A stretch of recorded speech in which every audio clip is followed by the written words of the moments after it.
সর্ষের খোলের তরল বা লিকুইড সার অত্যন্ত সহজ পদ্ধতিতে তৈরির ভিডিও নিয়ে চলে আসে। আজকে আমি নতুন প্রক্রিয়ায় এই সার বা খোল সার তৈরি করে দেখাবো। আমরা সাধারণত আমাদের বাড়ির ছাদে বা টবে এবং বাগানে ভালো ফল গাছ ও ফুল গাছ, যে কোনো ফুল গাছ হতে পারে, এছাড়া আমাদের বাগানে ভালো সবজি গাছ তৈরি করার জন্য এবং সেই গাছগুলিতে বেশি বেশি ফল ও বেশি ফুল আনার জন্য এবং তাছাড়াও গাছের ভালো গ্রোথের জন্য, মানে গাছের ভালো স্বাস্থ্যের জন্য সেই গাছগুলির গোড়ায় সঠিক সময়ে আমাদেরকে ভালো মানের সার বা খাবার দিতে হয়, যাতে করে আমাদের শখের বা যত্নে করা গাছগুলিতে আগামীতে ভালো এবং বেশি বেশি ফল ও ফুল আসে। বন্ধুরা, ঠিক যেমন তোমরা দেখতে পাচ্ছ আমার গাছগুলি, সেই জন্য আমাদেরকে একটি সর্বগুণ সম্পূর্ণ এবং সকল রকম নিউট্রিশনযুক্ত অর্গানিক জৈব গাছের খাবারের অত্যন্ত প্রয়োজন।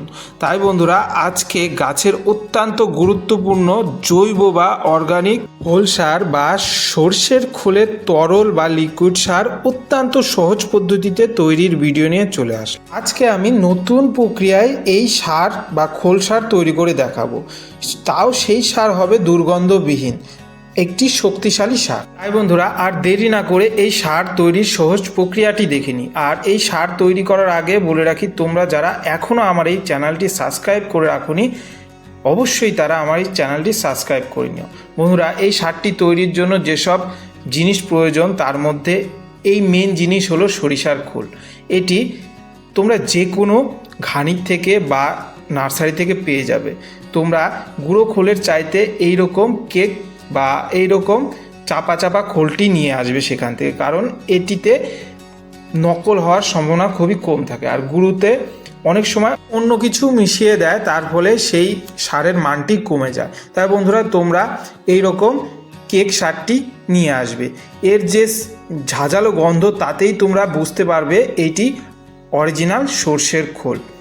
বন্ধু, আর যদি তোমাদের চেনা জানা দোকান হয় তাহলে তোমরা অনায়াসে গুঁড়ো খোল নিয়ে আসতে পারো।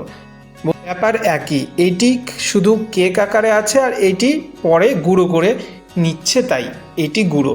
কিন্তু বন্ধুরা, ওই কেকের চাইতে এটি মিশাতে বা দিতে খুবই সহজ হয়, তাই আমি গুঁড়োটি নিয়ে নিয়েছি। বন্ধুরা, তোমরা সাধারণত প্রতি লিটার জলে এই রকম সার 50 থেকে 60 গ্রাম নিয়ে নিবে। আমি যেহেতু 3 লিটার এই সারটি তৈরি করব, তার জন্য আমি মোটামুটি 150 থেকে 200 গ্রাম ওজন করে এই বাটির মধ্যে এই গুঁড়ো সারটি নিয়ে নিয়েছি। তোমাদের গাছে যতটুকু লাগবে সেই অনুযায়ী তোমরা নিয়ে নেবে। আর যেটি আরেকটি প্রয়োজনীয় বস্তু, সেটি হলো এই যে দেখতে পাচ্ছ, এটি হলো আখের গুড়। আখের গুড় এই সারের মধ্যে মিশিয়ে দেওয়ার মেন কারণ হলো এই আখের গুড়ে প্রচুর পরিমাণে ফসফরাস এবং পটাশিয়াম থাকে, এছাড়াও অনেক ভালো ভালো ব্যাকটেরিয়া থাকে, যাতে এই সারের সঙ্গে মিশে এই সারের মান আরও বেড়ে যায়। আর বন্ধুরা, তোমরা এমন সুন্দর একটি মাটির পাত্র নিয়ে নেবে। যদি না থাকে তাহলে তোমরা প্লাস্টিকের যে কোনো পাত্রে নিয়ে এই সারটি তৈরি করলে পারেও কোনো অসুবিধে নেই। শুধু মাটির পাত্রে এর মানটি একটু ভালো হয়, তার জন্য বন্ধুরা তোমরা সহজে এরকম পাত্র নিয়ে নিতে পারো।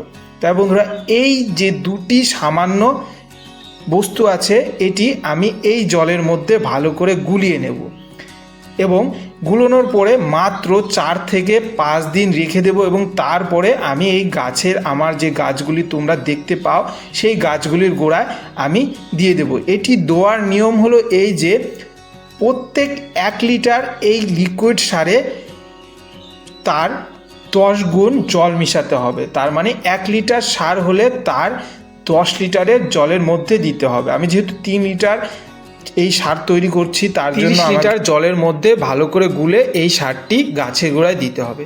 বন্ধুরা, দেখতে পাচ্ছ আমার সেই দুটি জিনিস, সর্ষের খোল আর গুড়টি, আখের গুড়টি আমি মিশিয়ে নিয়েছি। এখন এই মাটির পাত্রের মধ্যে আমি এটি ঢেলে নেব এবং 4 থেকে 5 দিন আমি এটি ভালো একটি জায়গায় রেখে দেব, ঠান্ডা জায়গায়। এবং এইভাবে তোমরা যদি এই সারটি তৈরি করো, তোমাদের সারটি একদম দুর্গন্ধবিহীন হবে। আর তোমরা তো জানোই এই খোল সারের মধ্যে পর্যাপ্ত পরিমাণে পটাশিয়াম, ফসফরাস এবং নাইট্রোজেন অনেক পরিমাণে থাকে এবং এছাড়াও এর বহুত অনুখাদ্য থাকে গাছের এই সারের মধ্যে। এবং এই অর্গানিক সারটি আমরা যদি গাছের গোড়ায় সঠিক পরিমাণে এবং নিয়মিত মানে 15 দিন অন্তর অন্তর ব্যবহার করি, তাতে আমাদের গাছ কি সুন্দর হয় এবং গাছের গ্রোথ কত ভালো হয় তা তোমরা জানো। তো বন্ধুরা, আমি এই পাত্রের মধ্যে ঢেলে নিলাম। এখন আমি একটি ঠান্ডা জায়গায় রেখে দিব। এই পাত্রের মধ্যে রাখার পর বন্ধুরা এই রকম আমার সারটি তৈরি হয়েছে। 5 দিনের মাথায় আমি এই সারটি আমার গাছের গোড়ায় দেওয়ার জন্য আমি রেডি করছি। এই বালতিটি যেহেতু 5 লিটারের, তার জন্য আমি হাফ লিটার মতো সেই সারটি নিয়ে নিয়েছি এবং 5 লিটার জল নিয়ে নিয়েছি। এখন গাছের গোড়ায় সমান দূরত্বে আমি এই সারটি চারদিক দিয়ে দেব। তোমরা 15 দিন অন্তে অন্তে এই সারটি গাছের গোড়ায় দিবে। যে কোনো ফল গাছ ও ফুল গাছে এই সারটি তোমরা দিতে পারো এবং এই সার দিলে পরবর্তীতে তোমাদের গাছের গ্রোথ এত সুন্দর হবে। আর এই সার এই প্রক্রিয়াতে তৈরি করলে 5-6 দিনের জায়গায় বেশি দিন হলে পারেও তেমন দুর্গন্ধ হয় না। আর এইভাবে গাছের গোড়ায় এই সারটি দিলে তোমাদের গাছও এমন সুন্দর হবে এবং গাছ ভরে ফুল ফল আসবে। তো বন্ধুরা, এমন সুন্দর সুন্দর গার্ডেনিং টিপসের ভিডিও নিয়ে আমি প্রতিনিয়ত তোমাদের সামনে আসি। তোমরা যদি এখনও আমার এই চ্যানেলটি সাবস্ক্রাইব না করে থাকো তবে অবশ্যই সাবস্ক্রাইব করে নিও। আর এত সুন্দর একটি ভিডিওর জন্য অবশ্যই একটি লাইক করো। আর এই ভিডিও সম্পর্কে যদি কোনো প্রশ্ন থেকে থাকে অবশ্যই কমেন্ট করবে। ভিডিওটি সম্পূর্ণ দেখার জন্য ধন্যবাদ। তোমরা সুস্থ থাকবে এবং ভালো থাকবে।